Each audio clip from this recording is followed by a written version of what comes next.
The story of the Good Samaritan begins with a conversation between Jesus and a lawyer, an expert in religious law, who wanted to test Jesus. The lawyer asked, "Teacher, what shall I do to inherit eternal life?" Luke 10:25. Jesus, in his wisdom, responded with a question of his own. "What is written in the law?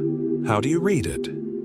The lawyer answered confidently, quoting the scriptures, "You shall love the Lord your God with all your heart, soul, strength, and mind, and your neighbor as yourself." Jesus replied, "You have answered correctly. Do this, and you will live." However, the lawyer, seeking to justify himself, asked another question. "And who is my neighbor?"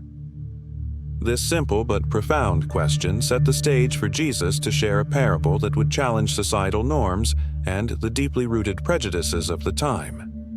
In a world where social, ethnic, and religious boundaries often dictated whom one should care for, Jesus chose to illustrate a radical form of love that transcended those barriers. The parable, he told, was not merely a story, it was a call to action, a demonstration of compassion that could break down walls of division and forge connections even among those considered enemies. Jesus began his parable with a vivid image. A man was traveling down the road from Jerusalem to Jericho. The road was notoriously dangerous, winding through rugged terrain and often frequented by bandits. Along this treacherous path, the man fell into the hands of robbers. They stripped him of his clothes, beat him, and left him half dead by the roadside.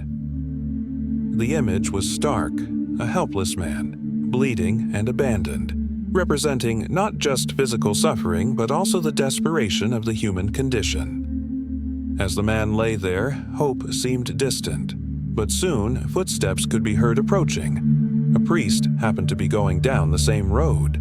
Surely this man of God would show mercy.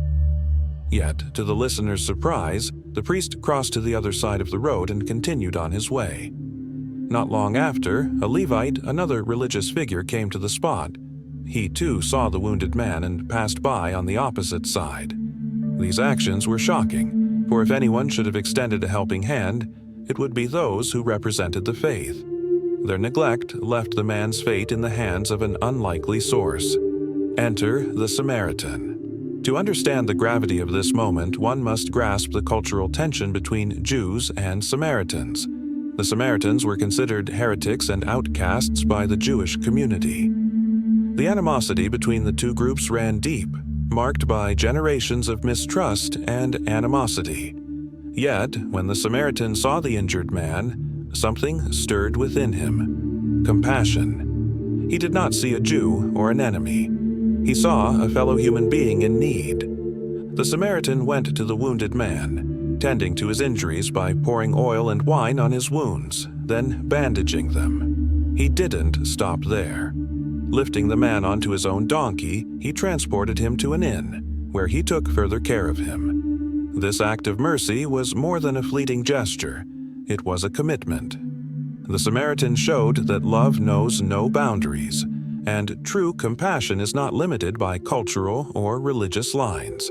He crossed over every barrier of prejudice and acted out of a genuine concern for a fellow person's life. The following day, the Samaritan did something even more remarkable. He took out 2 denarii, equivalent to 2 days' wages, and gave them to the innkeeper, saying, "Take care of him, and whatever more you spend, I will repay you when I come back." His compassion was not limited to the immediate rescue. He ensured the man's ongoing recovery. This gesture of self-sacrifice was not convenient or easy. It required time, resources, and effort, traits that defined the depth of the Samaritan's character. In this action, Jesus revealed that compassion often comes at a cost. It may disrupt our plans, challenge our prejudices, and compel us to give more than we are comfortable with. But it is in these moments of selfless love that the heart of God is most profoundly expressed. The Samaritan's willingness to go the extra mile for a stranger challenged the lawyer's original question, shifting the focus from "Who is my neighbor?" to "How can I be a neighbor?" As Jesus concluded the parable, he turned to the lawyer and asked, "Which of these three do you think was a neighbor to the man who fell into the hands of robbers?" The lawyer answered, "The one who showed mercy." Jesus then delivered his powerful instruction, "Go and do likewise." With these words, he was not merely giving advice. He was issuing a command that carried profound spiritual and social implications. Jesus was calling his followers to embody a love that is practical, sacrificial, and boundary-breaking. This instruction was a challenge to every listener, then and now. It was a call to confront the biases that hinder us from reaching out to others in need. It pushed beyond religious rituals and social norms, urging believers to engage in a love that reflects God's heart, a love that cares for the marginalized, lifts up the downtrodden, and extends kindness even to those considered adversaries. The parable of the Good Samaritan is a timeless reminder of what it means to live out the essence of compassion. The priest and Levite symbolize a faith that is void of action, where rituals and regulations take precedence over the well-being of others. Their indifference stands as a cautionary tale against hollow religiosity. In contrast, the Samaritan represents a faith that acts, an embodiment of the love that Jesus taught. It is a love that does not ask for qualifications or conditions, but simply responds to the needs of others. The road from Jerusalem to Jericho is more than just a geographical route. It is the path we all walk in life. Along the way, we will encounter situations that challenge us to act with compassion. The Samaritan's example calls us to recognize those moments and rise above our biases. His story teaches us that true love is not passive.